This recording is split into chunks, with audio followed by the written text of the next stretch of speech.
The two Chinese characters for the word population are the character of a person and the character of an open mouth. Do you know how many people there are in the world today? For most of human history, our population increase has been slow and steady. But in the last 120 years, it has accelerated from 1.5 to more than 7 billion. Around 1 billion people, or 1 in 7, are chronically hungry. It is predicted that by the end of this century, we will welcome person number 11 billion. Experts agree the planet can definitely produce enough food for 11 billion, but they question whether we can do it in ways that are environmentally responsible and whether safe and nutritious foods will be distributed fairly. What we are talking about here is called food security. It's not a term you might have heard before, so let's define it. According to the United Nations, food security exists when all people at all times have physical and economic access to sufficient, safe and nutritious food to meet their dietary needs and food preferences for an active and healthy life.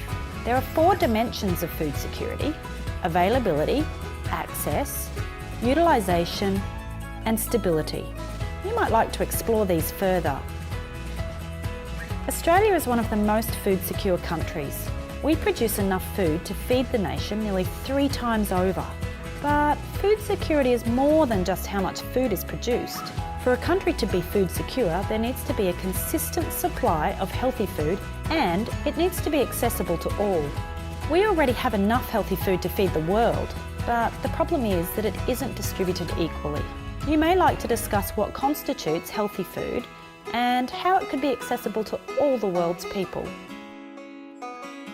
One potential piece of the puzzle is the re-emergence of local food systems in which food is grown, processed, packaged and consumed in the same community.